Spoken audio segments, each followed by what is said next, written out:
ಸ್ವಾಗತ ಸರ್. ಒಂದೆರಡು ಸಾಲು. ಎಲ್ರಿಗೂ ನಮಸ್ಕಾರ. ನಾನು ಜಡೇಶ್.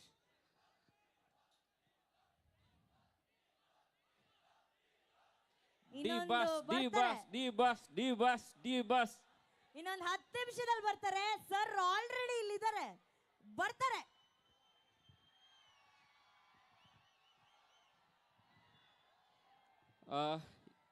ಈ ಕತೆ ಸಬ್ಜೆಕ್ಟ್ ಬಗ್ಗೆ ಹೇಳ್ಬೇಕಂತಂದ್ರೆ, ಈ ಮೂಲತಃ ನಾವು ಮತ್ತು ನಮ್ಮ ಡೈರೆಕ್ಟರ್ ತರುಣ್ ಸರ್ ಇದೇ ಭಾಗದವರು, ಉತ್ತರ ಕರ್ನಾಟಕ ಭಾಗದವರು.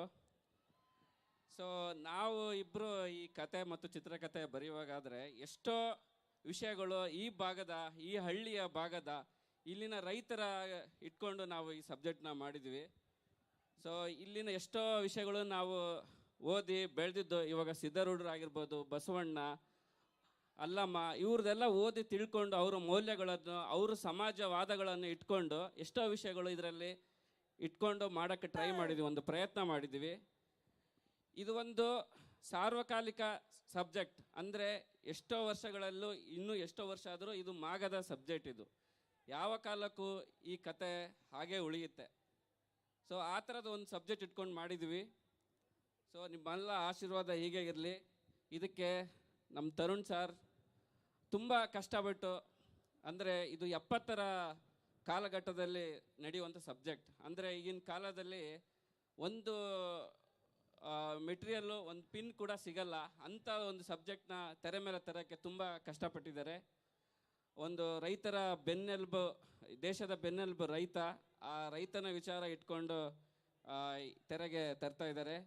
ಮತ್ತು ರಾಕ್ಲೈನ್ ಸರ್ಗೂ ಮತ್ತು ನಮ್ಮ ಡಿ ಬಾಸ್ಗೂ, ನಾನು ಡಿ ಬಾಸ್ ನಿಮ್ಮ ಥರನೇ ಈ ಥರ ಇವೆಂಟಲ್ಲಿ ನೀವು ಹೇಗೆ ನೋಡ್ತಾ ಇದ್ದಾರೋ ಆ ಥರ ನೋಡಿ ಬೆಳೆದಂಥವು ನಾನು. ಇವತ್ತಿಗೆ ಅವರಿಗೆ ಒಂದು ಸಬ್ಜೆಕ್ಟ್ ಬರೆದು ಇವತ್ತು ಇಲ್ಲಿದ್ದೀನಿ ಅಂದರೆ ಅದಕ್ಕೆ ಮೇಯ್ನ್ ಕಾರಣ ನಮ್ಮ ತರುಣ್ ಸರ್. ಅವ್ರಿಗೆ ಈ ಸ್ಟೇಜಲ್ಲಿ ಥ್ಯಾಂಕ್ಸ್ ಹೇಳೋಕ್ಕೆ ಇಷ್ಟಪಡ್ತಾ ಇದ್ದೀನಿ.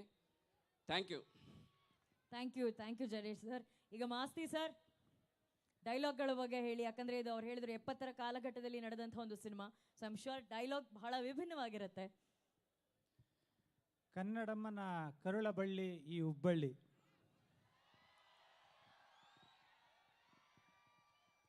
ಗೊತ್ತಿರೋ ಗಂಡಸರು ಎಲ್ಲ ಕಡೆ ಇರ್ತಾರೆ, ಆದ್ರೆ ಗತ್ತಿರೋ ಗಂಡಸರು ಇಲ್ಲಿ ಮಾತ್ರ ಇರ್ತಾರೆ.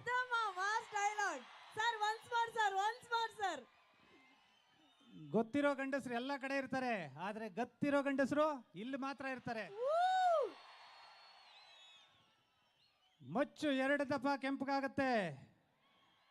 ಒಂದು ಬೆಂಕಿಯಲ್ಲಿ ಬೆಂದಾಗ, ರಕ್ತದಲ್ಲಿ ನೆಂದಾಗ. ಎಲ್ರಿಗೂ ನಮಸ್ಕಾರ. ತುಂಬ ಪ್ರೀತಿಯಿಂದ, ನಿಮ್ಮೆಲ್ರಿಗೂ ಎಷ್ಟು ಪ್ರೀತಿ ಇದೆಯೋ ಅದಕ್ಕಿಂತ ಜಾಸ್ತಿ ಶ್ರದ್ಧೆಯಿಂದ ಈ ಸಿನಿಮಾ ಡೈಲಾಗ್ಸ್ ಬರೆದಿದ್ದೀನಿ. ಯಾಕಂದರೆ ನಿಮ್ಗೆಲ್ರಿಗೂ ಈ ಸಿನಿಮಾ ತುಂಬಾ ಇಷ್ಟ ಆಗುತ್ತೆ. ಎಸ್ಪೆಷಲಿ ಪ್ರತಿಯೊಂದು ವಿಭಾಗದಲ್ಲೂ, ಸಂಭಾಷಣೆಯಲ್ಲಿರ್ಬೋದು, ಛಾಯಾಗ್ರಹಣದಲ್ಲಿರ್ಬೋದು, ನಿರ್ದೇಶನ ನಮ್ಮ ತರುಣ್ ಸರ್ ಮಾಡಿರೋದು. ಅವ್ರು ರಾಬರ್ಟ್ ನೀವೆಲ್ಲ ನೋಡಿದ್ದೀರಲ್ಲ, ಸ್ಟೈಲಿಶ್ ಆಗಿ ತೋರಿಸಿದ್ರು ಡಿ ಬಾಸ್ನ. ಬಟ್ ಇದರಲ್ಲಿ ನಾವು ಕಾಟೇರ್ನಾಗಿ ತೋರಿಸಿದ್ದೀವಿ. ತುಂಬ ಚೆನ್ನಾಗಿ ಬಂದಿದೆ. ಕಥೆನ ಅಷ್ಟೇ ಅಚ್ಚುಕಟ್ಟಾಗಿ ಮಾಡಿದ್ದೀವಿ. ಮತ್ತು ಇದು ನಿಮಗೆ ಏನಕ್ಕೆ ನಾನು ಪದೇ ಪದೇ ಈ ಪಿಕ್ಚರ್ ನೋಡು ಅಂತ ಇದ್ದೀನಿ ಅಂದರೆ, ನಿಮ್ಮ ತಂದೆ ತಾತ ಇವರೊಂದು ಜನ್ರೇಷನ್ ಎಷ್ಟು ಕಷ್ಟಪಟ್ಟಿತ್ತು. ಇವತ್ತು ನೀವೆಲ್ಲ ಇಲ್ಲಿ ನಿಂತ್ಕೊಂಡು ಸೀಟಿ ಹೊಡ್ಕೊಂಡು ಏನು ಖುಷಿಯಾಗಿದ್ದೀರಿ, ಅದಕ್ಕೆ ಕಾರಣ ಏನು, ಈ ನೆಲದ ಕತೆ ಏನು. ಜಡೇಶ್ ಅವರು ಮತ್ತು ತರುಣ್ ಸರ್ ಬರೆದಿರೋಂಥ ಈ ಕತೆ, ಚಿತ್ರಕಥೆ ನಿಮ್ಮನ್ನು ತುಂಬಾ ರಂಜಿಸುತ್ತೆ. ಮತ್ತು ಖಂಡಿತವಾಗಲೂ ಇದು ಹೆಮ್ಮೆಯ ಸಿನಿಮಾ ಆಗುತ್ತೆ. ಇವತ್ತಿನ ದಿನ ನಾವು ಪುಷ್ಪನ ಒಂದು ತೆಲುಗು ಸಿನಿಮಾ ಆಗಿದ್ರು ಅದು ನಮ್ಮ ಪ್ರೌಡ್ ಸಿನಿಮಾ ಅಂತ ನಾವು ಅವ್ರಿಗೆ ಏನು ಬೆಂತಟ್ತೀವಿ, ಅದಕ್ಕೂ ಮೀರಿದ ಒಂದು ಕಂಟೆಂಟ್ ಇದರಲ್ಲಿದೆ. ಸೊ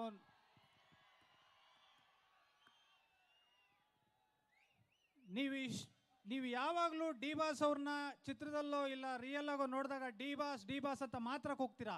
ಖಂಡಿತವಾಗ್ಲೂ ಈ ಸಿನಿಮಾ ಆದಮೇಲೆ ಥ್ಯಾಂಕ್ ಯು ಡಿ ಬಾಸ್ ಅಂತೀರಾ.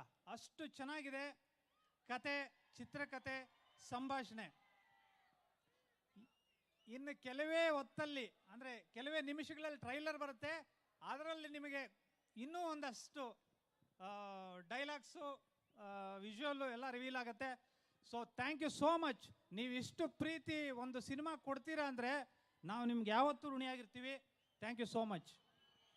Thank you Masti sir, thank you Jadesh sir, thank you so much. ಬರಲಿ ಚಪ್ಪಾಳೆ ಜಡೇಶ್ ಸರ್ ಹಾಗೂ ಮಾಸ್ತಿ ಸರ್ಗೆ ಪ್ಲೀಸ್.